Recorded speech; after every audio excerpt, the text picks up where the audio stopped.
Hello Horror fans, another tinfoil hat edition. We continue the rants about humans' insanity.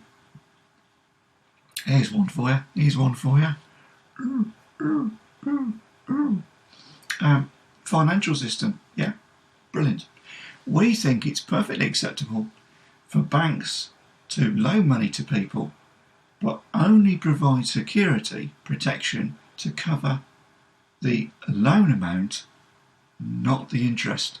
So the interest is never covered. So if the loan isn't repaid, the value of the loan, the essential value, say £100, is covered, but the interest on the £100 isn't.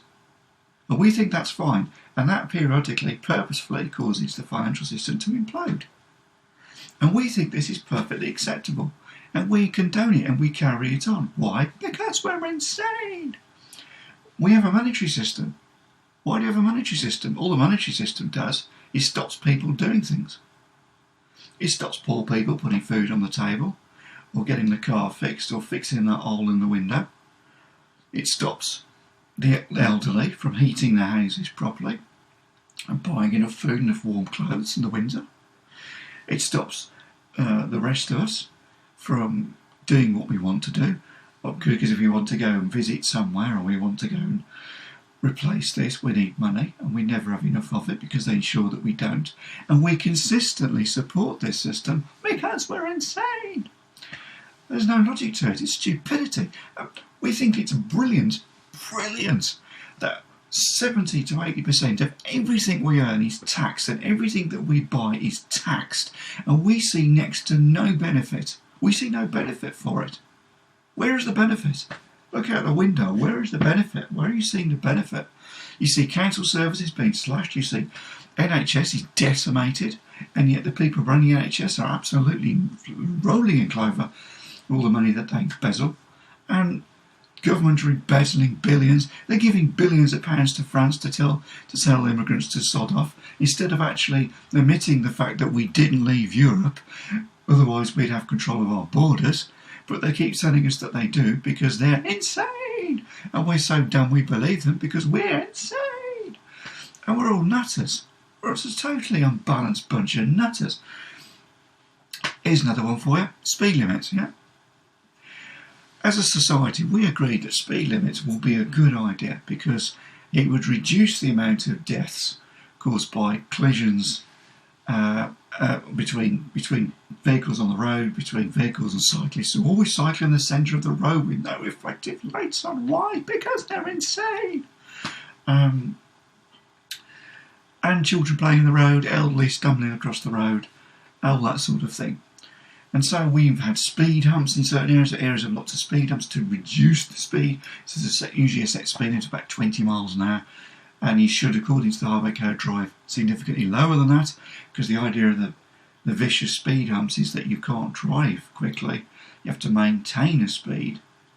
And if you're braking before each speed hump, according to the police, you are technically driving without due care and intention. You're not in proper control of the motor vehicle. So why is it then that, according to the police, 80 to 85% of all drivers on the road regularly break the speed limit? Where is the logic in endangering the lives of yourself and everyone around you because it's convenient? There isn't any logic. It's insane! It's insane! We're nutters. Total nutters. And the people who speak the most don't even give a toss about their own safety. These people are totally mad. And there's more and more of them everywhere. It started off with the people driving around with their dip beam lights on during the day, during the summer, for no reason. Because there's some bizarre, insane fear that people can't see a 2-ton object flying at them at 30 miles an hour. Because they're insane. And this began to spread like wildfire, and all of a sudden all these nutters were driving around with lights on for no reason. I thought, what the hell are you doing? And of course, the car manufacturers got in on it and decided that what they do is they make the indicators smaller and move them from the side of the car, from that sort of area, distance away from the dip beam to here. So that during the sun, on a sunny day, when the nutters are driving with the lights on for no reason, they indicate you cannot see the indicator. because the dip beam light is completely blocking it. And the reflection of the sun shining off it. The light isn't on, you can see the indicator. Car manufacturers did that on purpose. Because they're insane. And we buy the cars because we're insane. Here's another one for you. Why is it that nearly all modern cars have incredibly bad rear visibility? They have C-pillars the size of elephant legs. So you look over your shoulders, think, oh, I'll see if anyone's coming down that slip, and you can just see metal.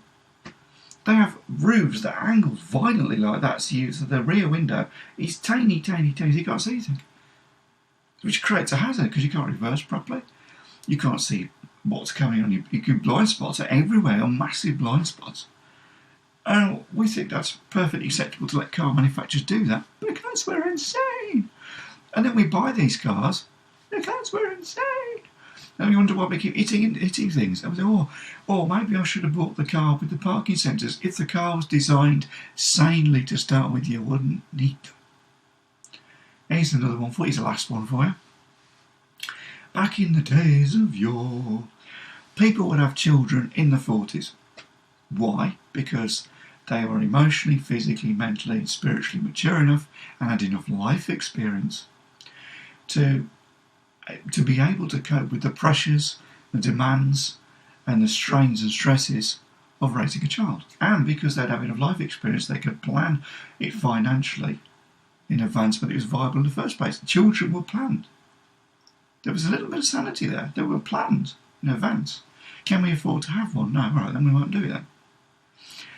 And now, thanks to things like mind control of television, and all this, and the constant promotion of sex to underage children in magazines and in films and television, we've now got people. Now, I think the average age is about 26 to 28. Well, these people are not emotionally, mentally, or intellectually mature enough to raise a child. How can somebody who's immature raise an adult? You can't do it. It's impossible. And so that's why we're getting generations and generations of adolescent, weak-willed, mindless idiots who just comply to everything. And then these people whinge when they get into the 40s. Oh, I wish I could have done this. Oh, I wish I could have done that. Well, why didn't you be an adult and postpone your mindless fornication until you were in your 40s? When you've done everything, that's the whole point. You do everything you want to do first, and then you reproduce. But no, because reproduction is now done randomly and with no intent to produce life, because we're insane. 92%, according to the NHS, between 88 and 92% of all children born in the last 2 years were unplanned. Mindless fucking without control. It's insane. It's totally insane. Reckless fucking. Unbelievable. Yeah, to take the actual act of reproduction and then try to rebadge it as some sort of sport where the worst thing in the world is producing life. It's insane.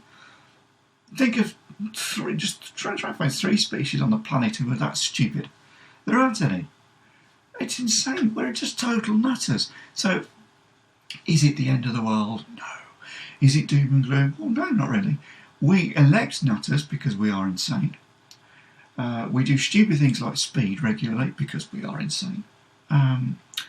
We reproduce too early when we're not mature enough to cope with it because we're insane.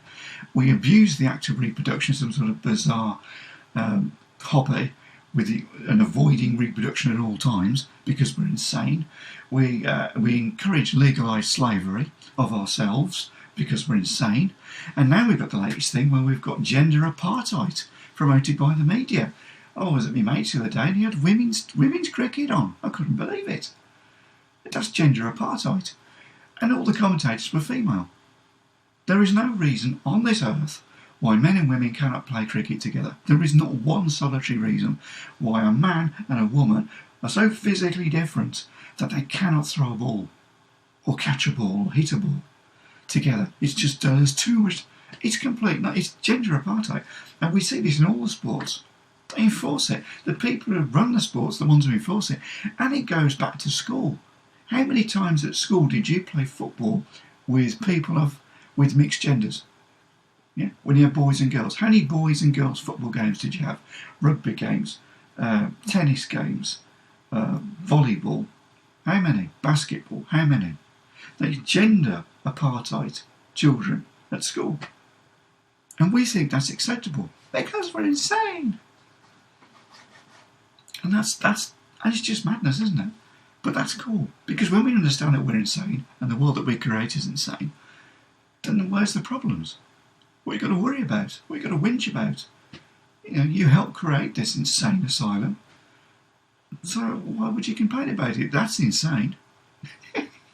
to do something that's an act of madness when you're mad and complain about it, that's insane. So that's today's postulation rant. The old tinfoil hat came in good here. And I still have the Tropicana orange juice without the bits in it. It's still going well. Well, as usual, pop the old comments down. This should be interesting, shouldn't it?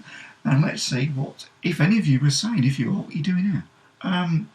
But as usual, just remember, it's not reality. It's YouTube.